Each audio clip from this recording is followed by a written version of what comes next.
नमस्कार। अगस्त महीने के most important current affairs under 3 minutes में आज हम देखेंगे फिलीपीन के प्रेसिडेंट की भारत विजिट, रशिया ने आईएनएफ ट्रीटी से एग्जिट किया और 30th assembly of ISA. Bharat और फिलीपींस के डिप्लोमेटिक टाइज के 75वीं वर्षगांठ के मौके पर फिलीपींस के राष्ट्रपति भारत के दौरे पर आए और उन्होंने आपसी रिश्तों को स्ट्रैटेजिक पार्टनरशिप में तब्दील किया। इसके साथ ही प्लान ऑफ एक्शन 2025 से 2029 को लॉन्च किया और म्यूचुअल लीगल असिस्टेंस ट्रीटी यानी एमलैट और treaty on transfer of sentence persons इन दोनों पे हस्ताक्षर करे। और इसके साथ ही भारत ने फिलीपींस को IFC-IOR यानी information fusion centre for Indian Ocean region join करने का इन्विटेशन दिया। अब भारत फिलीपींस रिश्तों के सिग्निफिकेंस पे एक नज़र।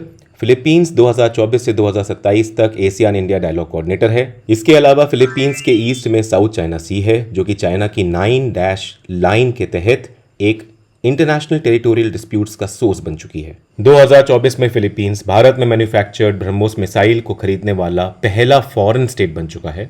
अगस्त 2025 में साउथ चाइना सी में भारत और फिलीपींस की पहली जॉइंट नेवल एक्सरसाइज कंडक्ट हुई। अगली खबर, रशिया ने फाइनली INF ट्रीटी को क्विट कर दिया है, जिसकी वजह से वर्ल्ड वॉर 3 या फिर कोल्ड वॉर एरा के वापस आने जैसी खबरें शुरू हो गई हैं।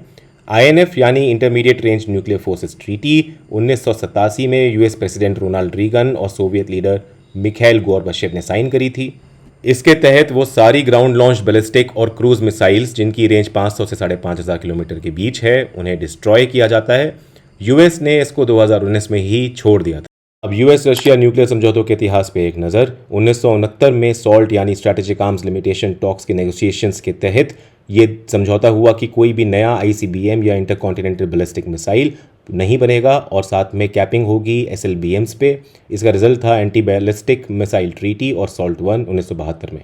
फिर पोस्ट कोल्ड वॉर एरा में 1991 में स्टार्ट 1 यानी स्ट्रैटेजिक आर्म्स रिडक्शन ट्रीटी 1 पर हस्ताक्षर हुए और 1993 में स्टार्ट 2 पर हस्ताक्षर हुए, जिसके तहत 3,000 से 3,500 वॉरहेड्स ही डिप्लॉय कर सकती थी दोनों ही कंट्रीज। इसके बाद 2004 में दोनों ही देशों ने सॉर्ट यानी कि स्ट्रैटेजिक ऑफेंसिव रिडक्शन ट्रीटी या फिर मॉस्को ट्रीटी पर हस्ताक्षर करे। इसके तहत दोनों ही देश 1,700 और 2,200 वॉरहेड्स ईच डिप्लॉय कर सकते थे।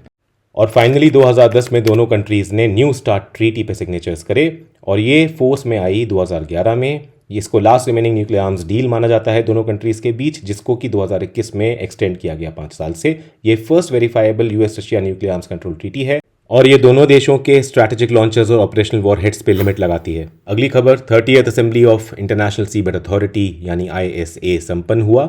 यहाँ पर 1 नवंबर को इंटरनेशनल सीबेड डे डिक्लेयर किया गया। ISA वर्ल्ड की एक ऐसी इकलौती बॉडी है जो कि deep sea mining and high seas जैसी इकोनॉमिक एक्टिविटीज को रेगुलेट करती है। इसका हेडक्वार्टर जमाइका है। Deep sea bio bank initiative 2025 भी इसी ने लॉन्च किया था।